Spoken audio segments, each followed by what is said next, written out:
Bonjour à toutes et à tous et bienvenue dans Actuel. En Égypte, près de la moitié des personnes qui travaillent au champ sont des femmes. Elles abattent le même travail que les hommes, mais pour 2 fois moins cher. La tendance skinny talk fait fureur sur les réseaux sociaux, mais en prenant une minceur extrême, elle met les jeunes en danger. Et puis, le Festival international du film d'animation d'Annecy est une vitrine de ce qui se fait de mieux dans le secteur. Le travail des femmes réalisatrices y est mis en valeur et c'est bien nécessaire dans une industrie où elles sont encore peu nombreuses. Mais d'abord, l'Égypte compte près de 5 millions d'ouvrières agricoles et dans certaines régions, elles constituent même la quasi-totalité de la main-d'œuvre du secteur, comme par exemple en Haute-Égypte. Et pourtant, leurs conditions de travail sont déplorables. Leur salaire représente la moitié seulement de celui des hommes et la majorité n'a aucun contrat de travail. Des associations tentent tout de même d'améliorer la situation. Mathilde Delvigne. Dans la région de Minya, au sud de l'Égypte, la fin du printemps sonne le début de la récolte du blé. On récolte le blé et on le met dans la batteuse. C'est la dernière chose qu'on doit faire pour obtenir le grain. Mariam, 40 ans, est ouvrière agricole. Chaque jour, elle se réveille à 3 heures du matin pour travailler dans les champs. Dès le lever du jour, la température dépasse les 30 degrés. En été, elle peut monter jusqu'à 50. Ce climat nous tue. On ne supporte pas nos vêtements dans cette chaleur. L'eau qu'on boit est chaude. Tu vois l'eau chaude que tu utilises pour prendre ta douche? C'est ça qu'on boit. Aucun ouvrier agricole n'a de contrat de travail. Les femmes sont payées environ 2 € la journée, quel que soit le nombre d'heures. Chaque jour, elles se déplacent d'un champ à l'autre, au gré des besoins des propriétaires terriens. Employer une femme leur coûte 2 fois moins cher qu'un homme, quelle que soit la dureté du travail et les conséquences sur leur santé. Toute la journée, on est debout sur notre lieu de travail. On porte des choses. Regarde nos pieds. À cause des chaussures et du travail, ils sont blessés. On fait des allers-retours. Toute la douleur est concentrée dans nos pieds et notre dos. Malgré ces conditions de travail, l'agriculture reste pour la plupart d'entre elles le seul moyen de gagner leur vie. Selon la Banque mondiale, c'est le secteur qui emploie la plus grande proportion de femmes en Égypte, jusqu'à 94% dans le sud du pays. Au Caire, cette ONG se bat pour faire reconnaître le droit des ouvrières à des conditions de travail décentes. Depuis 2009, ses membres financent des initiatives locales et font des campagnes médiatiques pour sensibiliser l'opinion publique. Pour eux, la mesure la plus urgente à prendre est d'obliger les propriétaires terriens à fournir des contrats de travail. S'il existait une relation contractuelle, l'employeur et même le ministère du Travail seraient tenus de verser une indemnisation aux victimes de violations liées à des blessures, à une incapacité de travail ou à un décès. La deuxième chose est que les propriétaires terriens doivent proposer aux femmes qui travaillent dans l'agriculture des mesures de sécurité pour préserver leur santé. Elles doivent recevoir des masques pendant la pulvérisation des pesticides, des couvertures contre la chaleur et des chaussures de protection. L'ONG souhaite aussi limiter le travail des ouvrières à 7 heures par jour et qu'elles touchent le salaire minimum en Égypte, soit environ 100 € par mois. Mais ces demandes semblent loin d'être les priorités de l'État. L'Égypte est lancée dans une course effrénée à la production agricole. L'année dernière, le pays a battu un nouveau record. Près de 7 millions de tonnes de fruits et légumes exportés pour une valeur de 6 milliards d'euros. Malgré ces chiffres, aucun signe d'amélioration des conditions de vie des ouvrières n'apparaît à l'horizon.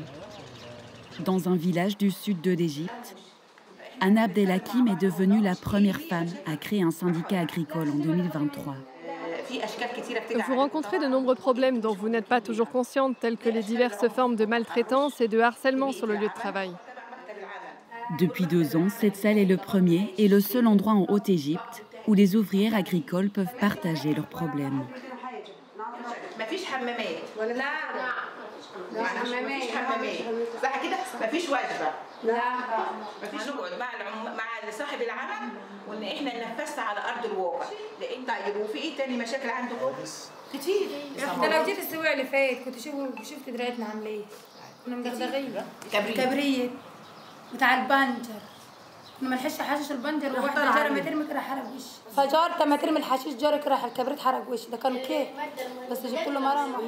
Il n'existe aucun chiffre sur le nombre de victimes de ces accidents du travail dans les champs.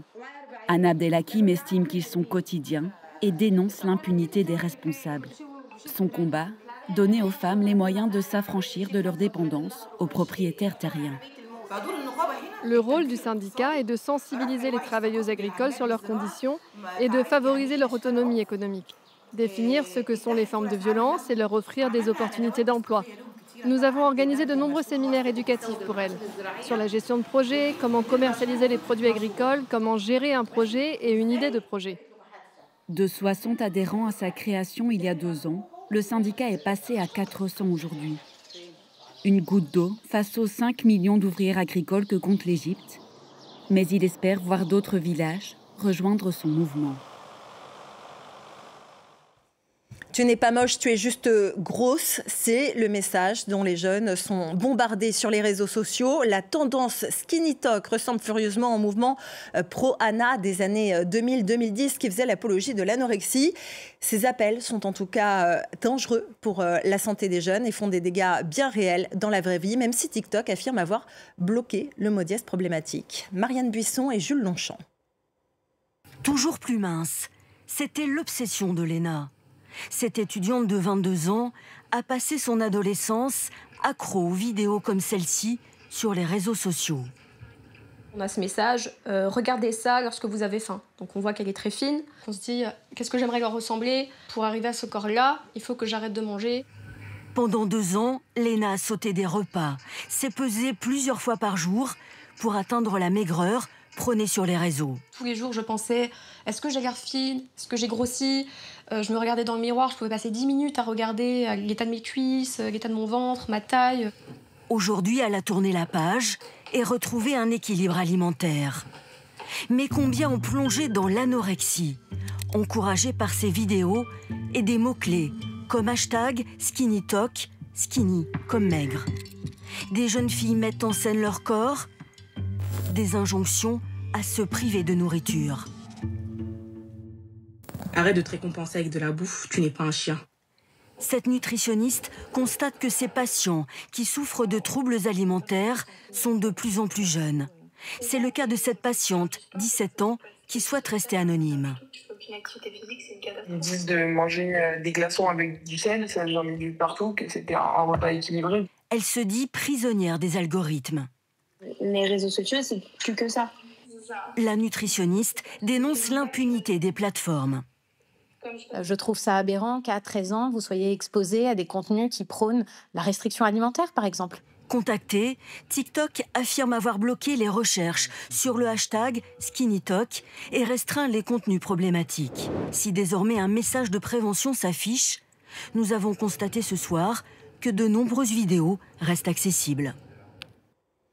Annecy s'est taillé une réputation internationale grâce à son festival du film d'animation. En 49 années d'existence, il est devenu la référence mondiale de la création animée et un point de rencontre majeur pour les professionnels du secteur. Et ces 10 dernières années, il s'est engagé pour la parité. C'est l'occasion de donner justement la parole aux femmes qui restent sous-représentées dans cette industrie. C'est un reportage de Jade Lévin. C'est une industrie fondée sur l'imagination, qui pourtant peine encore parfois à imaginer des femmes derrière l'écran. Vraiment une femme réalisatrice, là j'ai du mal, je l'ai pas tout de suite. C'est ça le gros problème aussi, le fait qu'on peut pas, même pas en citer une. Rare exception dans le cinéma d'animation, récompensée ici pour sa carrière, Johanna Quinn met en scène des héroïnes libres depuis plus de 40 ans. Son objectif, porter la voix des femmes. Voir des femmes parler de leur expérience, c'est vraiment une nouveauté dans le cinéma d'animation. Et être capable de parler de choses banales, pas forcément importantes, et que cela soit écouté, c'est vraiment spécial. Majoritaires dans les écoles d'animation, les femmes disparaissent au poste clé, une réalité liée à des stéréotypes persistants. Les gens pensent essentiellement que les femmes n'ont pas assez de choses à dire, qu'elles ne sont pas aussi fortes que les hommes. Une partie de notre combat consiste à faire comprendre aux responsables des studios que les femmes apportent de la valeur à leur production, de la diversité, des histoires et des perspectives différentes, et que cela pourrait même leur rapporter plus d'argent. Des femmes moins payées, plus précaires, dont les films sont aussi moins bien financés. En France, les femmes représentent 44% des professionnels de l'animation, mais seulement 27% des réalisatrices. Ce qui est compliqué dans la vie d'une femme, c'est cette progression entre 30 et 40, où vous devenez chef, où vous pouvez avoir des opportunités de prendre des responsabilités, voire de devenir réalisatrice. Mais en même temps, vous avez, si vous le souhaitez, l'opportunité de devenir mère. Et donc, il s'agit de conforter, d'aider, de donner confiance. Donner confiance aussi à la nouvelle génération. Car dans un secteur ultra concurrentiel où les femmes manquent de modèles, pas facile de briser les codes. C'est vrai qu'on se pose cette question-là du stéréotype. Par exemple, quand on monte nos projets, est-ce qu'on va être accepté? Est-ce qu'on ne va pas se faire cataloguer? En tant que femme, il y a des choses qu'on n'a peut-être pas le droit de dire. Et à la fois, j'ai pas envie de me brider parce que c'est de la création, quoi. Les associations espèrent atteindre la parité dans le cinéma d'animation d'ici une quinzaine d'années. Et c'est déjà la fin de cette édition. Merci à vous de nous avoir suivis. On se retrouve très vite sur France 24 et bien sûr sur tous nos réseaux sociaux et le site france24.com. À très vite.